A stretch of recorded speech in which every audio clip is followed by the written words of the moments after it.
Hello guys, आप सबका reasonable study platform पे स्वागत है। आज की इस वीडियो में हम कोशिका के बारे में पढ़ेंगे। कोशिका का जो प्रकार होते हैं या किस कोशिका का सबसे पहले निर्माण हुआ और किन किन जीवों में किस प्रकार की कोशिका पाई गई है उसके बारे में देखेंगे। उनके आंतरिक जो संरचना होती है उसके बारे में भी डिस्कस करेंगे। तो स्टार्ट करते हैं गाइस। सबसे पहले कोशिका के हमने दो डायग्राम बना रखे हैं, इनके हमने नाम लिख रखे हैं प्रोकैरियोटिक कोशिका, यूकैरियोटिक कोशिका। ये दो प्रकार की कोशिका हमारे जीवों का निर्माण धरती पर होता है, इन दो प्रकार की कोशिकाओं से होता है।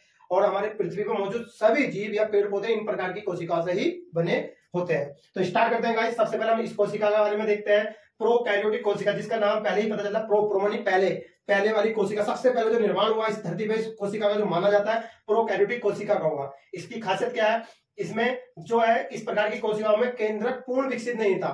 जो हमारा केंद्रक है ना, केंद्रक पूर्ण विकसित नहीं का मतलब देखते हैं कि केंद्रक जो होता है इसके बाहर एक केंद्रक झिल्ली पाई जाती है और केंद्र के अंदर एक केंद्रिका पाई जाती है। तो हमें याद रखना है कि प्रोकैरियोटिक में जो हमारा केंद्रक होता है पूर्ण विकसित नहीं होता है। दूसरा, इसके सापेक्ष हम यूकैरियोटिक कोशिका में देखते हैं, बाद की कोशिका से हम नाम से जानते हैं। इसमें क्या था, हमारा जो केंद्रक का पूर्ण विकसित था। पूर्ण विकसित मतलब हमारा देखो ये केंद्रक है, हमने इसे नारंगी रंग से हमने दर्शा रखा है, उसके अंदर हमने ब्लैक रंग का केंद्रिका दर्शा रखा है, तो इसमें पूर्ण विकसित होता है। तो हमें हमेशा याद रखना है साथियों कि यूकैरियोटिक कोशिका में केंद्रक पूर्ण विकसित और प्रोकैरियोटिक में अभाव,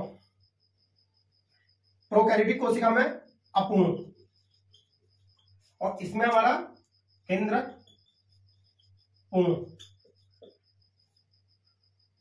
तो साथियों पहला डिफरेंस हमने देख लिया प्रोकैरियोटिक एंड यूकैरियोटिक कोशिका के अंदर। नेक्स्ट सेकंड जो इसमें है, इसमें हम आवरण डिस्टर्ब करते हैं। आवरण हमारे तीन प्रकार के पाए जाते हैं प्रोकैरियोटिक कोशिका में। पहला आवरण हमने काले डार्क से दर्शा रखा जिसे हम कैप्सूल कहते हैं। कैप्सूल हमारे जो ये प्रोकैरियोटिक कोशिका इसके अंदर पाया जाता है, ये चिपकने का काम करता है, ये जीवाणु के अंदर पाया जाता है कैप्सूल। फिर इसके अंदर एक लेयर है हमने ब्लू रंग के दर्शा रखे जिसे हम कोशिका भित्ति कहते हैं। जो कोशिका भित्ति उसमें भी पाई जाती है, इस कोशिका में भी पाई जाती है। और प्लाज्मा झिल्ली, इसलिए कोशिका भित्ति के अंदर एक प्लाज्मा झिल्ली होती है जो प्लाज्मा को बंधे रखती है और प्लाज्मा झिल्ली हमारी इस कोशिका में होती है। तो हमें डिफरेंस क्या पता चला, झिल्ली इसमें एक प्रकार की झिल्ली अतिरिक्त पाई जाती है जिसका हम जो आवरण का नाम दिया कैप्सूल। तो हमें साथियों याद रखना है, पूछ सकता है कि प्रोकैरियोटिक यूकैरियोटिक में कौन सी अतिरिक्त आवरण पाया जाता है। तो अतिरिक्त आवरण हमारा कैप्सूल पाया जाता है। बाकी इस नेक्स्ट देखते हैं साथियों, इसके बाहर जो ये रोम्स पाए जाते हैं, इन्हें रोम्स का नाम दिया गया है। रोम ये बाल टाइप के होते हैं, जैसे हमारे शरीर पर बाल पाए जाते हैं इस टाइप के होते हैं। और इनके अंदर एक पुंछ भी होती है, कुछ कोशिकाओं में, सभी कोशिकाओं में नहीं पाई जाती, जो इसे चलन या प्रचलन करने के लिए सहायक होती है। इन कोशिकाओं में ऐसी पुंछ या रोम्स नहीं पाए जाते हैं। हमें याद रखना है इन दोनों में ये डिफरेंस है। तो हम दूसरा डिफरेंस देखते हैं दोस्तों, इनमें रोम कसम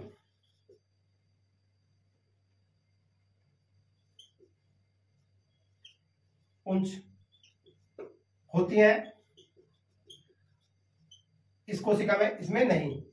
तो हमें ऐसा डिफरेंस याद रखना है। दूसरा साथियों हमें देखना है, इसमें हमने जो नारंगी प्रकार के हमने जो बना रहे हैं ये हमारे राइबोसोम है। तो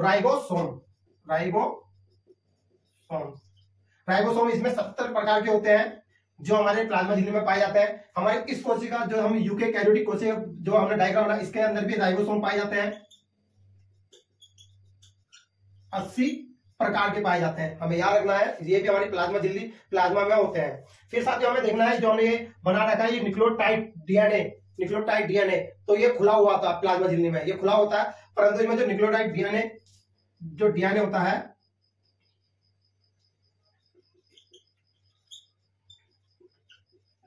न्यूक्लियोटाइड क्या होता है खुला और इसमें क्या होता है बंद।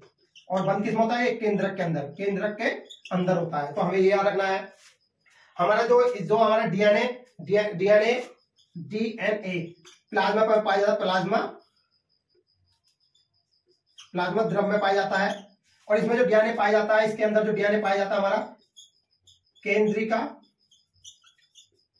केंद्रक एक और में पाया जाता है माइटोकॉन्ड्रिया में। हमें ये महत्वपूर्ण डिफरेंस हमें याद रखना है साथियों। फिर साथियों इसके अंदर सिर्फ यही चीजें पाई जाती हैं, इसलिए हम प्रोकैरियोटिक कोशिका कहते हैं। इसमें बाकी कोशिका अंग नहीं पाए जाते। तो साथियों बाकी जो कोशिका अंग है इसके बारे में हम डिस्कस कर लेते हैं। इसके अंदर अतिरिक्त कोशिका अंग पाए जाते हैं, देखते हैं साथियों। सबसे पहले कोशिका भित्ति मैंने आपको समझा दिया था, दोनों में पाई जाती है। प्लाज्मा झिल्ली भी दोनों में पाई जाती है, बस इसमें डिफरेंस क्या है, उसमें कैप्सूल आवरण अधिक पाया जाता है। साथियों उसके बाद माइटोकॉन्ड्रिया हमारा यूकेरियोटिक कोशिका में पाया जाता है, जो हमारी प्रोकैरियोटिक में नहीं पाया जाता। और ये काम क्या करता है माइटोकॉन्ड्रिया, इसे हम कोशिका का ऊर्जा हाउस कहते हैं, ऊर्जा हाउस। तो हमें याद सवाल पूछ सकता है कि हमारी कोशिका का ऊर्जा हाउस कौन होता है, माइटोकॉन्ड्रिया। उसके अंदर डीएनए भी पाया जाता है। फिर साथियों राइबोसोम, मैंने आपको बताया राइबोसोम इस कोशिका में यूकेरियोटिक में 80 प्रकार के, इसमें 70 प्रकार के।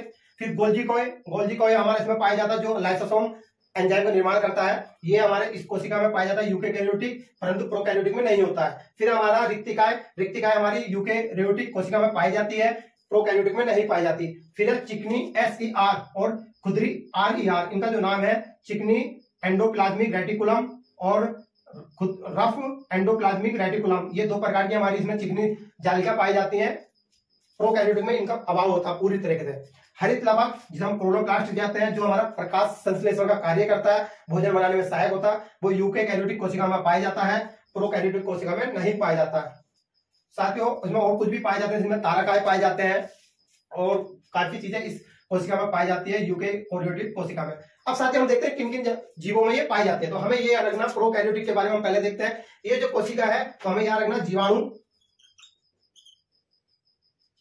और एक है नील हरित शैवाल, और एक अर्किया। ये जीवों में जो हमारी कोशिका होती है, जो प्रोकैरियोटिक कोशिका पाई जाती है। और हमारा एक सवाल भी बनता है साथियों कि इस धरती में सबसे पहले किसका निर्माण हुआ था, तो याद रखना नील हरित शैवालों का, जिन्होंने सबसे ज्यादा हमारा ऑक्सीजन प्रोडक्शन करा, तभी हमारा जीवन संभव हुआ धरती पे।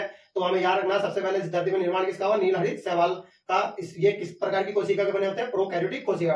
अब साथियों इस प्रकार की कोशिका का देखते हैं यूकेरियोटिक किस किस में पाई जाती है। साथियों सबसे पहले तो हमें इसे याद रखना है, पादप जितने भी पेड़ होते हैं, जंतु में भी होता है, कवकों में भी पाया जाता है, और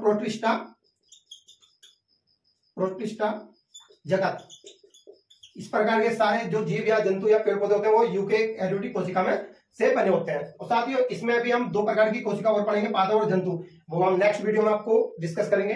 तो साथियों मेरी ये क्लास की वीडियो कैसी लगी आपको, हमें कमेंट सेक्शन में सुझाव दें, और हमारे वीडियो लाइक एंड शेयर करिए। धन्यवाद।